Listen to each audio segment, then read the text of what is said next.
Bunga mawar merupakan jenis bunga tanaman berduri. Tanaman berduri akan mengeluarkan energi negatif. Tidak sedikit orang percaya bahwa bunga mawar yang berwarna merah dapat memanggil hantu sundel bolong ataupun kuntilanak. Dan bunga mawar yang berwarna putih dapat untuk memanggil siluman. Oleh sebab itu, bunga ini sering digunakan sebagai mediasi atau sesajen.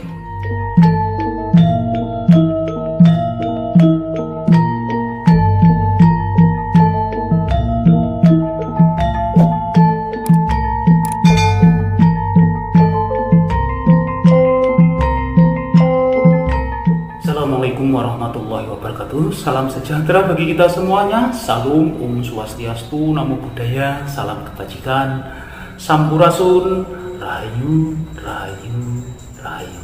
Sahabat Idwa TV yang dirahmati Allah Subhanahu wa Ta'ala, segala puji hanya milik Allah Rabbi yang telah senantiasa memberikan ribuan nikmat kepada kita semuanya, yaitu nikmat yang terpenting adalah nikmat sehat, sehingga kita bisa bertemu lagi di channel ini, insya Allah diberkahi Allah Subhanahu wa Ta'ala. Pada kesempatan kali ini saya akan berbagi tentang 6 tanaman pembawa sial disukai makhluk halus, sebaiknya tidak ditanam di depan rumah.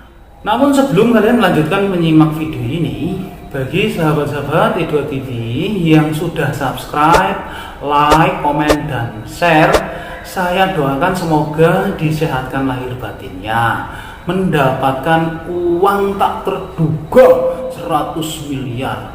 Amin ya robbal alamin. Tak semua yang cantik itu membawa kebahagiaan dan keberuntungan. Ada beberapa jenis bunga yang sangat cantik jika menghiasi halaman rumah. Namun di balik itu semua, tanaman tersebut bisa membawa sial.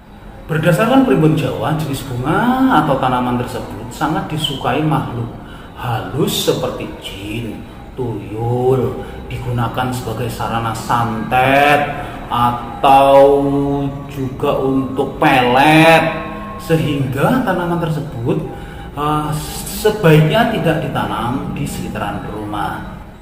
Bunga-bunga ini memiliki daya tarik tersendiri, namun dibalik bentuk dan warnanya yang memang memikat hati, terutama kaum ibu-ibu, jika kalian ingin aman, bebas dari gangguan makhluk halus, alangkah baiknya hindari menanam beberapa bunga jenis yang saya sebutkan nanti di halaman rumah kalian.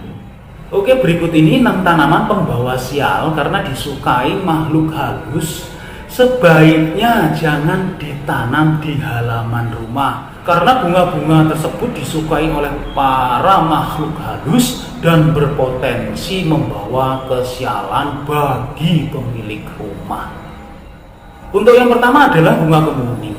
Bunga kemuning merupakan tanaman perdu atau tanaman bercabang yang dapat mencapai ketinggian hingga 8 meter. Dapat tumbuh di dataran tinggi maupun dataran rendah. Bunga ini termasuk dalam jenis tumbuhan liar ya. Pada awalnya memang tumbuh liar. Jika dilihat secara sekilas, memang bunga ini hampir mirip dengan bunga melati. Akan tetapi, aroma bunga kemuning lebih menyengat dibandingkan bunga melati. Banyak orang percaya bahwa bunga kemuning merupakan bunga yang sering dijadikan sarana untuk memanggil setan, seperti pocong. Jadi apabila ditanam di depan rumah, maka dapat mengundang kehadiran pocong atau makhluk halus lainnya. Yang kedua adalah bunga mawar merah dan putih. Kedua jenis bunga ini dipercaya merupakan bunga yang dapat mengundang para makhluk gaib ataupun setan atau jurik. Hal ini dikarenakan bunga ini mempunyai aroma yang sangat wangi. Jadi bukan manusia saja yang suka, makhluk halus pun suka. Bunga mawar merupakan jenis bunga tanaman berduri. Tanaman berduri akan mengeluarkan energi negatif. Tidak sedikit orang percaya bahwa bunga mawar yang berwarna merah dapat memanggil hantu sundel bolong ataupun kuntilanak. Dan bunga mawar yang berwarna putih dapat untuk memanggil siluman. Oleh sebab itu, bunga ini sering digunakan sebagai mediasi atau sesajen. Untuk yang ketiga adalah bunga melati. Wangi dari bunga melati yang sangat menyengat, yang menjadikan bunga melati dapat digunakan dalam ritual adat, terutama yang bersifat mistis. Banyak yang mempercayai bahwa bunga melati sangat disukai oleh Nyi Roro Kidul dan makhluk halus lainnya. Yang keempat adalah bunga Kamboja. Bunga Kamboja banyak kita temui di area pekuburan. Bila ditanam di depan rumah, maka rumah kita akan terkesan seperti kuburan. Bunga Kamboja ini juga sering dijadikan bahan campuran untuk sesajen, guna melakukan ritual yang berbau mistis. Yang kelima adalah bunga sedap malam. Bunga sedap malam merupakan jenis bunga yang unik dan aneh, karena bunga sedap malam mengeluarkan wangi yang sangat menyengat pada malam hari.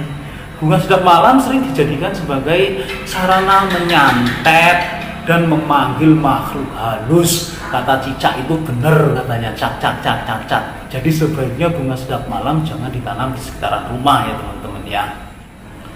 Yang keenam adalah bunga kenanga. Bunga ini memiliki bentuk yang hampir mirip sekali dengan bunga kandil. Bunga ini sangat disukai oleh tuyul karena mereka menyukai tanaman bunga ini sebagai mainan. Walaupun bunga kenanga ini disukai oleh para makhluk halus, ternyata tanaman ini dipercaya dapat membawa nasib baik bagi para penghuni rumahnya. Ada positif dan ada negatifnya ya teman-teman ya. Bunga kenanga juga dipercaya dapat mempertemukan kita dengan belahan hati yang kita cari bagi para jomblo itu ya. Itulah mengapa orang tua zaman dahulu sering menanam bunga ini, terlebih bila anak gadisnya belum menikah.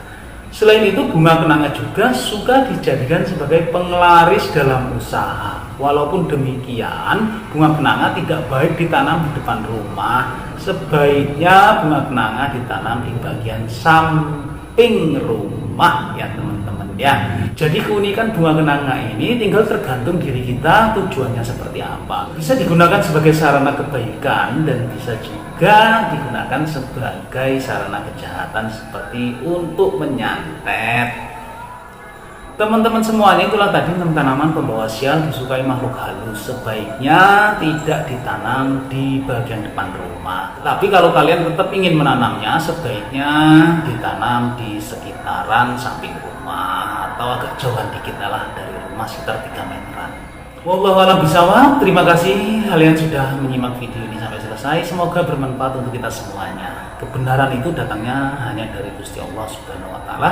Sedangkan kesalahan merupakan kehilapan diri pribadi saya dalam menyampaikan informasi ini. Untuk itu mohon maaf atas kesalahan dan kehilapan. Jangan lupa ya teman-teman ya, sedekahkan subscribe kalian, semoga menjadi ladang amal jariah buat kalian semuanya. Sampai ketemu lagi dengan saya di video saya selanjutnya. Wallahul muwaffiq ila aqwamit thoriq. Wassalamualaikum warahmatullahi wabarakatuh.